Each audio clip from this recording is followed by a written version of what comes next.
Hello friends, आप सभी का बहुत बहुत स्वागत है अपनी रेगुलर क्लास में, जिसका टॉपिक है भारत की प्रमुख झीलें। जब हम लोग भारत की प्रमुख झीलों की बात करते हैं तो आपको याद ही आ रहा होगा कि हर प्रतियोगी परीक्षा में इससे संबंधित 1 से 2 क्वेश्चन आते हैं। हम आपको इस तरह से बता देंगे कि अब आज के बाद आपको झीलों से संबंधित कोई भी प्रश्न छूटेगा नहीं। बहुत ही कम समय में बहुत ही ट्रिकी अंदाज में हम लोग चीजों को सीख लेंगे। तो सबसे पहले जब झीलों की बात आती है तो मैं बता दूं, भारत में 2 प्रकार की झीलें होती हैं। एक मीठे पानी की झील, दूसरा खारे पानी की झील। इसको अलग अलग समझ लीजिए। मीठे पानी की झीलें क्या है?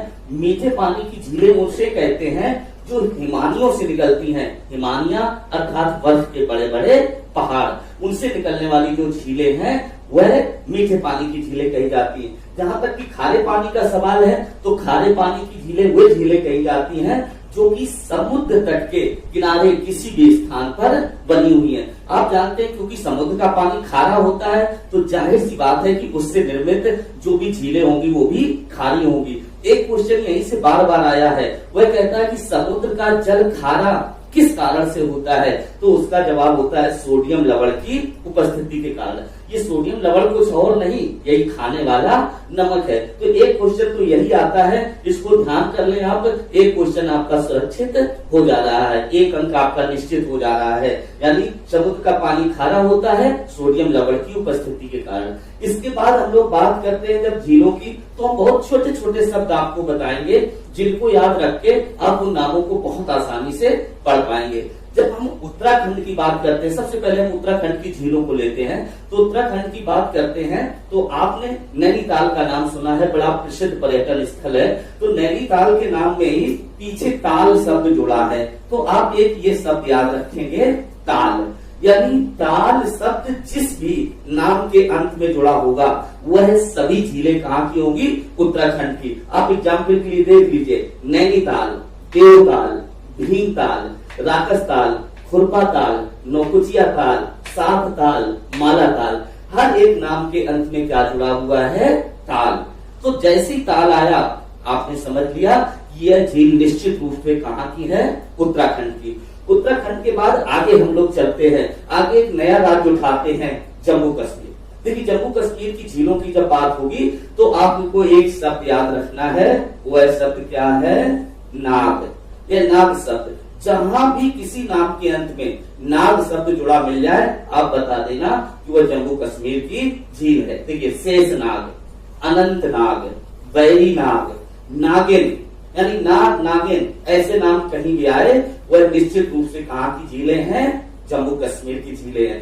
तो जम्मू कश्मीर की अन्य झीलें भी हम बता देते जिनमें नाग नहीं जुड़ा है, लेकिन वो इतनी फेमस है कि कोई भी बच्चा पहले से ही जानता है कि गुलर झील, जो कि भारत की सबसे बड़ी मीठे पानी की झील है, जम्मू कश्मीर में स्थित है। क्योंकि जम्मू कश्मीर की भौगोलिक स्थिति हिमालय के पास है तो वहीं से बनती है ये झीलें, तो मीठे पानी की झीलें जाहिर सी बात है। दूसरी डल झील, जिसके किनारे श्रीनगर स्वयं बसा है, तो बड़ा पर्यटन स्थल है, हर पर्यटक यहाँ जाता है तो यह जानता है। तो एक शब्द नाग ने जम्मू कश्मीर की सारी आपकी झीलें तैयार करा दी। जम्मू कश्मीर से आगे हम लोग बढ़ते हैं, राजस्थान की ओर चलते हैं।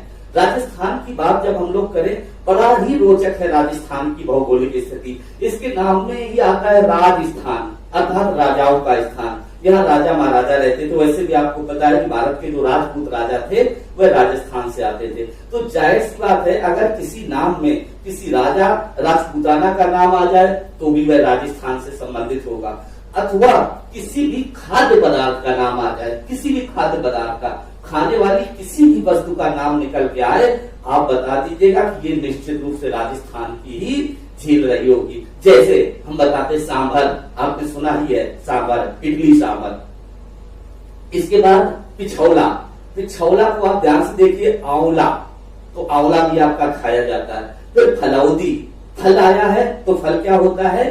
खाया जाता है। यहाँ पुष्कर, तो ये पुष्प से पुष्कर, बहुत सारे पुष्प भी आप खाते हैं जैसे फूल गोभी, इस तरह से। तो इन नामों में देखा सभी खाने वाले नाम हैं, सांभर, पिछौला, पिछौला में आंवला, फलौदी, पुष्कर।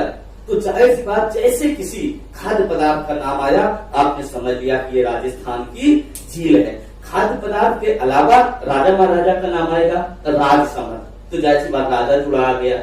जयसमल, राजा सवाई जयसिंह यहाँ होते थे, तो भी बात कहाँ की हो गई, राजस्थान की, क्योंकि ये नाम किसके हैं, राजे महाराजाओं की। यहाँ पर मैं एक चीज का विशेष रूप से उल्लेख कर देना चाहूंगा कि जो राजस्थान की सांभर और पिछौला झीलें हैं, ये खारे पानी की झीलें हैं, जबकि ये समुद्र के किनारे नहीं है। तो मैं आपको बता दूं कि इनके खारे होने का कारण यह है कि ये झीलें जहां से निकलती हैं वहां कोई ऐसी पहाड़ी है जिसमें सोडियम का साल्ट उपस्थित है, जिस कारण यह जो सांभर झील है उसका पानी खारा है, जबकि ये समुद्र के किनारे की झील नहीं है। आपको एकदम स्पष्ट हो गया होगा, बहुत इंपॉर्टेंट क्वेश्चन है, बार बार पूछा जाता है। तो किस तरह से ट्रिक आपने देख ली कि खाने की वस्तु का नाम तो राजस्थान। इसके बाद हम लोग भारत की अन्य प्रमुख झीलों को बता दें, बहुत ही महत्वपूर्ण झीलें जो बार बार पूछी जाती हैं, उनके विषय में बता दूं। एक झील है चिल्का, चिल्का झील। तो जब चिल्का की बात आती है तो चिल्का से ची से आप चिड़िया भी समझ सकते हैं, चिड़िया उड़ती है तो आपने कहा चिड़िया उड़ी, अथवा चिल से चील आपने समझ लिया कि चील उड़ी, तो चील से चिल्का और उड़ी से उड़ीसा। तो चिल्का झील कहाँ हो गई, उड़ीसा में आसानी से तैयार हो गई, अब भूलने का नहीं है। इसके बाद चोलामू झील, देखिए इसकी अपनी खासियत है, यह सिक्किम में स्थित है और भारत की सबसे अधिक ऊंचाई की झील है, इसलिए किसी को याद रखने में कोई दिक्कत नहीं है कि भारत की सबसे अधिक ऊंची झील कौन है, चोलामू झील कहाँ स्थित है, सिक्किम में। ये बात भी समझ लें कि सिक्किम चूंकि हिमालय की गोदी में बसा है तो जाहिर सी बात है यह झील जो है मीठे पानी की झील होगी। इसके बाद अगर हम लोग और आगे बात करें तो पुलिकट झील, पुलिकट में पुल शब्द आता है और पुल किस बात का काम करता है, जोड़ने का काम करता है। तो पुलिकट झील जोड़ने का काम करती है, किसे जोड़ने का, दो राज्यों को जोड़ने का। तो पुलिकट झील तमिलनाडु और आंध्र प्रदेश राज्य के बॉर्डर पर स्थित है। चूंकि ये दोनों राज्य समुद्र तट के हैं तो जाहिर सी बात ये खारे पानी की झील होगी, इसमें तो किसी को कोई संदेह नहीं। जब हम लोगों ने चिल्का उड़ीसा की बात किया था तो आपको पता ही है यह भारत की सबसे अधिक खारे पानी की झील है। तो चिल्का भी आसानी से आपने याद कर लिया, पुलिकट भी आपने आसानी से याद कर लिया। इसके बाद लोकटक झील की बात करें, लोकटक झील पे बहुत अधिक क्वेश्चन आता है। जो लोकटक झील है यह मणिपुर में है। खासियत क्या है कि यह देश की एकमात्र तैरती हुई झील कही जाती है। क्या कही जाती है, तैरती हुई झील। तो जब तैरती हुई झील की बात आई तो आपको लोकटक झील भी आसानी से याद रहेगी। लोकटक झील मणिपुर में, क्योंकि देश की एकमात्र तैरती हुई झील है। मणिपुर की भी भौगोलिक स्थिति आप जानते हैं कि हिमालय की गोदी में बसा है, जहाँ हिमालय खत्म होता है जाके वहां पर मणिपुर है, लिहाजा ये भी मीठे पानी की ही झील होगी। इसके बाद देखिए हुसैन सागर, हुसैन सागर झील का नाम आपका पास आता है। तो हुसैन शब्द अरबी फारसी का शब्द है, तो जाहिर सी बात है जब अरबी फारसी के शब्दों की बात आती है तो हमें याद आते हैं हैदराबाद के निजाम। तो निजाम कहां पर, आंध्र प्रदेश में। तो यह कहां पर स्थित है, हुसैन सागर झील आंध्र प्रदेश में स्थित है। इसके बाद आई लोनार झील, यह महाराष्ट्र की झील है। एक आध झील को ऐसे ही आप याद रख लेंगे, यह महाराष्ट्र की झील है, एग्जाम में बहुत पूछी जाती है। इसके बाद लास्ट में दो झीलों की बात करेंगे, एक वेम्बनाड झील है और एक अष्टमुदी झील है। ये दोनों झीलें केरल में है। जब वेम्बनाड की बात आती है तो आप जानते हैं जो वेम्बनाड झील है वह वेलिंगटन द्वीप पर स्थित है। केरल का वेलिंगटन द्वीप बहुत ही फेमस है। आपको याद हो रहा NH-47A यहीं पर बना है, NH-47A। एक समय ऐसा था यह भारत का सबसे छोटा राष्ट्रीय राजमार्ग होता था, हालांकि अभी इससे भी छोटा राष्ट्रीय राजमार्ग बन गया है। तो इस कारण से, इस वेलिंगटन द्वीप के कारण इस केरल की वेम्बनाड झील आसानी से आपको याद रहेगी। इसके बाद अष्टमुदी झील, ये भी कहां पर है, केरल में है। तो ये केरल की है। तो जो अन्य झीलें हैं उनकी भी अपनी विशेषताएं हैं। एक नजर हम पुनः सभी झीलों पर डाल लेते हैं।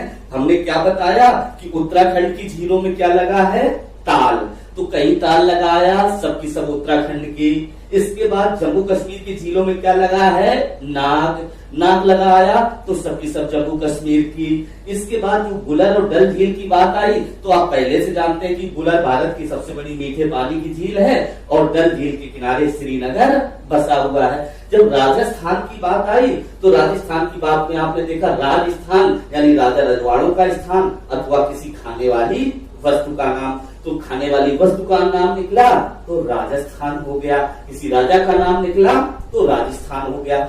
जो अन्य झीलें थी उनकी भी अपनी विशेषताएं थी जो हमने बता दी। अब जब आपने इतनी विशेषताएं देख ली तो हम उसी से संबंधित एक क्वेश्चन आपको बताते, जैसा कि एग्जाम में आता है। एग्जाम में एक क्वेश्चन आया, उसने कहा सुमेलित करें, एक तरफ झील और दूसरी तरफ राज्य लिख दिया। इधर लिखा सांभर, भीमताल, वैरीनाथ, चिल्का, इधर लिख दिया उड़ीसा, राजस्थान, उत्तराखंड और जम्मू कश्मीर। हम लोग देखते हैं कितना आसान है ये मिलाना। जब हमने कहा सांभर, तुरंत याद आया कि खाने वाली वस्तु है, तो खाने वाली वस्तु अर्थात राजस्थान, तो जाहिर बात कहीं राजस्थान लिखा होगा, ये राजस्थान लिखा है, इसका मतलब एक के साथ किसका मिलान हो गया, बी का। जब हम लोग आए भीमताल, तुरंत पकड़ में आ गया, ताल शब्द जुड़ा है, कहां से जुड़ा होगा, उत्तराखंड से, तो दो का जवाब क्या हो गया, उत्तराखंड। इस पे लिखा है सी पे, दो का जवाब क्या हो गया, सी।